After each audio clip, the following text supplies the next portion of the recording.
चलो, good morning to all.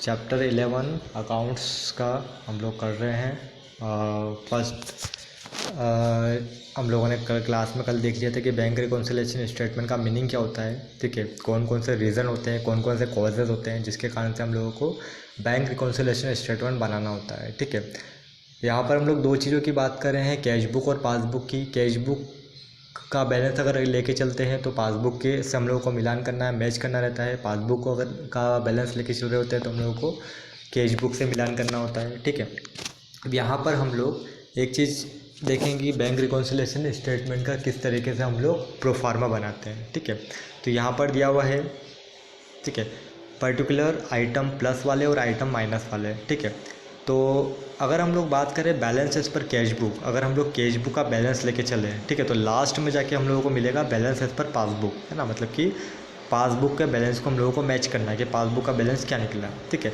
तो cash book का अगर हम लोग बैलेंस लेके चल रहे हैं तो जितने भी आइटम होंगे उसको, जो कि ऐड होने वाले होंगे या लेस होने वाले होंगे, हम लोगों को लिखना होगा यहाँ पर। ठीक है, तो सबसे पहले अगर हम लोग देखते हैं कि अगर कैश बुक का बैलेंस पड़ा और कैश बुक जो कि है ना बिजनेसमैन अपने पास, ठीक है, जो रखता है, जो कैश बुक बनाता है, वो पासबुक जो कि बैंक की एंट्री होती है, बैंक का जो स्टेटमेंट होता है, उससे हम लोग मिलान करते हैं। ठीक है, तो सबसे पहले बैलेंसेस पर कैश बुक दिया है, तो ऐड वाली आइटम कौन कौन से हम लोग देख लेते हैं। तो जैसे items credited in passbook but not recorded in cash book, ऐसा आइटम जो कि क्रेडिट कर लिया गया है पासबुक में बट रिकॉर्ड नहीं किया गया है कैश बुक में, है ना। तो कैश बुक, हम लोग कैश बुक का बैलेंस लेके चल रहे हैं, हम लोगों को पासबुक से मैच करना है, तो पासबुक में वो चीज़ क्या होगी, प्लस बताएगी, मतलब कि वो आइटम हम लोगों को प्लस में बताएगा, क्योंकि वहाँ पर ऑलरेडी ऐड हो चुका है। तो हम लोग यहाँ पर क्या करें, हम लोग पासबुक से मैच कर रहे हैं तो हम लोग बता देंगे, ऐड करके बता देंगे आइटम्स जो कि क्रेडिट हो चुका है पासबुक में बट कैश बुक में रिकॉर्ड नहीं हुआ है। तो हम लोग कैश बुक की तो बात कर ही नहीं रहे, हम लोग जो मैच करेंगे, जिस जिस बैलेंस से मैच करेंगे उसकी बात करेंगे। कैश बुक का तो बैलेंस हम लोगों को ऑलरेडी दिया हुआ है, अब हम लोग मैच किससे कर रहे हैं, पासबुक से।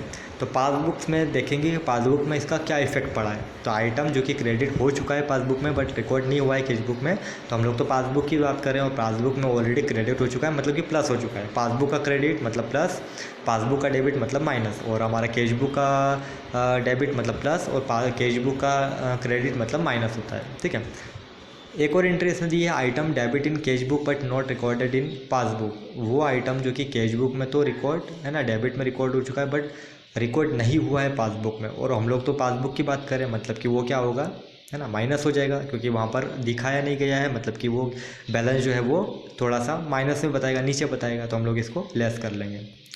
फिर item debit in passbook but not recorded in cash book, वही कि आइटम जो एक बार पासबुक में डेबिट और पासबुक का डेबिट जो होता है वो लेस होता है, मतलब कि एक चार्ज होता है। तो पासबुक में हम लोगों ने डेबिट की एंट्री कर दी है लेकिन उसको कैश बुक में रिकॉर्ड नहीं किया है। अब कैश बुक में रिकॉर्ड किया है नहीं किया है उससे हम लोगों को कोई फ़र्क नहीं पड़ता, क्योंकि हम लोग अभी पासबुक की मैच कर रहे हैं, पासबुक से मैच कर रहे हैं। तो पासबुक में अगर कोई चार्जेज लगाया होगा आपने जिसको डेबिट किया होगा तो आपका बैलेंस जो है वो नीचे माइनस में बताएगा। फिर item credit in cash book but not record in passbook, है ना। आइटम जो कि कैश में तो क्रेडिट किया गया, मतलब कि कैश का क्रेडिट हमारा नेगेटिव बैलेंस, मतलब कि कैश बुक में तो आपने नेगेटिव शो कर दिया लेकिन पासबुक में करना भूल गए, पासबुक में नहीं हुआ है। तो अभी पासबुक में नहीं हुआ है मतलब कि हमारा बैलेंस जो है वो प्लस में बता रहा है। तो यहाँ पर हम लोग यही चीज़ देखते हैं कि किन आइटम को ऐड करें, किन आइटम को लेस करें, है ना। ऐड वाले आइटम को एक साइड लिखेंगे, लेस वाले आइटम को एक साइड लिखेंगे, ऐड में से लेस को माइनस कर देंगे, जो भी हमारा बैलेंस आ जाएगा वो आ जाएगा हमारा बैलेंस एज पर पासबुक। अगर यहाँ पर ये होता कि बैलेंस एज पर पासबुक दिया होता तो हम लोग balance as per cash book लेके चलते हैं, है ना, मतलब कि कैश बुक को हम लोग को ध्यान में रखना पड़ता। ठीक है, अब नोट करने वाली ये चीज़ है कि if total of plus item is credit balance और favourable balance as per passbook, है ना, हमारा if the total of plus item is more than the total of minus item, difference is credit balance और favourable balance as per passbook. अगर हमारी cash book का debit balance लेके अगर हम लोग चल रहे हैं और वहाँ पर अगर प्लस का साइन बड़ा होता है और माइनस का साइन छोटा होता है, मतलब कि हमारे प्लस वाली एंट्री ज़्यादा होती है और माइनस वाली एंट्री कम होती है, तो वो हमारी क्या हो जाएगी, balance as per passbook favourable balance हो जाएगा। Whereas if the item total is more than plus item total then difference is debit balance और ओवरड्राफ्ट। इसका अगर उल्टा होगा कि अगर माइनस की टोटल ज़्यादा है प्लस से, तो जो डिफरेंस होगा वो हमारा क्या हो जाएगा, डेबिट बैलेंस हो जाएगा, मतलब इसका मतलब ओवरड्राफ्ट, है ना, मतलब कि negative balance. If BRS is started with balance as per cash book then ending point is balance as per passbook and vice versa. ठीक है, वही बोला है कि BRS बैंक रिकॉन्सिलेशन स्टेटमेंट का अगर स्टार्टिंग हम लोगों ने करी है balance as per cash book से, तो हमारा लास्ट वाला एंडिंग पॉइंट क्या हो जाएगा, बैलेंस एज पर पासबुक, और इसका वाइस वर्सा। वाइस वर्सा मतलब कि बैलेंस एज पर अगर पासबुक लेके चल रहे हैं तो हमारा एंडिंग पॉइंट हो जाएगा balance as per cash book. जो बैलेंस लेके चल रहे हैं उसका सामने वाले बैलेंस को हम लोगों को मैच करना है, उसको उस बैलेंस तक हम लोगों को पहुंचना है। ठीक है, debit balance of cash book में फेवरेबल बैलेंस और बैलेंस है ना, प्लस का बैलेंस, मतलब कि डेबिट बैलेंस अगर कैश बुक का डेबिट बैलेंस है मतलब कि हमारा फेवरेबल बैलेंस है। Debit balance of passbook means favourable balance, unfavourable balance. ठीक है ना, अगर पासबुक का डेबिट बैलेंस है तो वो हमारा अनफेवरेबल माइनस वाला बैलेंस हो जाएगा। इसका उल्टा credit balance of passbook means favourable balance, अगर क्रेडिट बैलेंस है पासबुक का तो वो हमारा फेवरेबल बैलेंस बन जाएगा, और क्रेडिट बैलेंस है हमारा कैश बुक का तो वो अनफेवरेबल माइनस वाला बैलेंस बन जाएगा। ठीक है, मतलब कि एक बात हम लोगों को समझनी है, कैश बुक का बैलेंस डेबिट होना चाहिए, पॉजिटिव होगा। पासबुक का जो पॉजिटिव बैलेंस है वो होगा हमारा क्रेडिट। ठीक है, मतलब कि एक दूसरे से विपरीत चलेंगे, है ना, अगर डेबिट ये शो कर रहा है तो क्रेडिट में उसका वो शो करेगा। ठीक है, अब items which increases the passbook balance और decreases the cash book balance, वो आइटम जो कि इंक्रीज करते हैं पासबुक के बैलेंस को और डिक्रीज करते हैं कैश बुक के बैलेंस को, कौन कौन से? Check issued but not yet present है, चेक इशू किया लेकिन प्रेजेंट नहीं हुआ है तो इससे हमारा पासबुक का बैलेंस तो बढ़ेगा, लेकिन कैश बुक का बैलेंस तो पहले से हम लोगों ने डिक्रीज करके ही बता दिया। Credits made by the bank for interest, bank ने इंटरेस्ट के रूप में क्रेडिट किया है, मतलब कि जमा किया है, तो हमारा पासबुक का बैलेंस जो है वो इंक्रीज़ करेगा। कैश बुक में हम लोगों को जानकारी नहीं है तो हमारा कैश बुक का बैलेंस डिक्रीज़ में करेगा, मतलब कि कम बताएगा।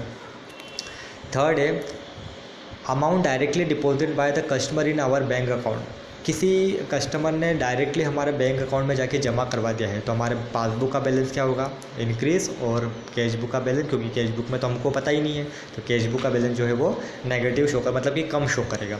Interest and dividend collected by the bank, interest या डिविडेंड के नाम पे अगर कोई इनकम कलेक्ट की है बैंक ने हमारी तरफ से तो पासबुक का बैलेंस जो है वो प्लस बताएगा, और कैश बुक के बैलेंस में भी हम लोगों को पता नहीं है तो हम लोगों का बैलेंस जो है वो कम बताएगा, माइनस में बताएगा।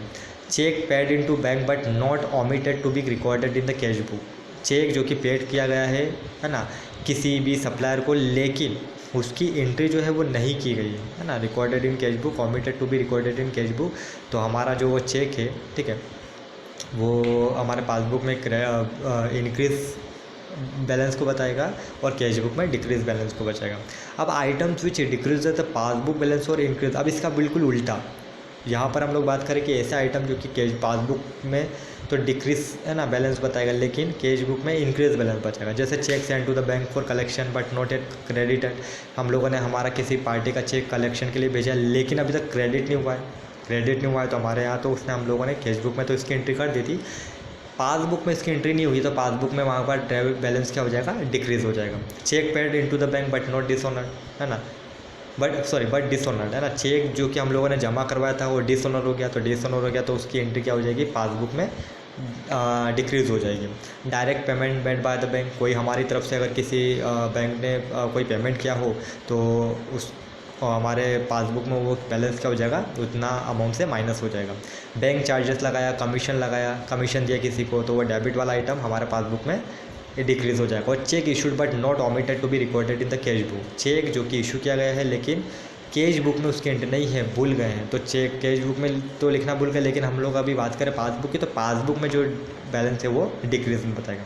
अब items which increase the cash book balance और डिक्रीज द पासबुक बैलेंस, ठीक है, ऐसा आइटम जो कि कैश बुक के बैलेंस को इंक्रीज़ करेगा लेकिन पासबुक के बैलेंस को डिक्रीज़ करेगा, ठीक है, तो वही वाली सारी चीज़ें जो कि अभी हम लोगों ने पढ़ी है ना।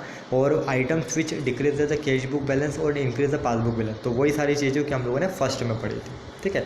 तो ये हमारे सारी चीज़ें हमारी क्लियर हो गई कि बैंक BRS क्यों बनाते हैं, क्या रीज़न है, क्या नोट करने वाली बात है, किस तरीके से फॉर्मेट बनेगा, ठीक है, क्या क्या चीज़ें प्लस होगी, क्या क्या चीज़ें माइनस होगी, ये सारी चीज़ों को हम लोगों ने अच्छे से देख लिया है। अब हम लोग जब सवाल करेंगे तो इन चीज़ों को एक एक करके हम लोग फिट करते जाएंगे और देखते जाएंगे, ठीक है।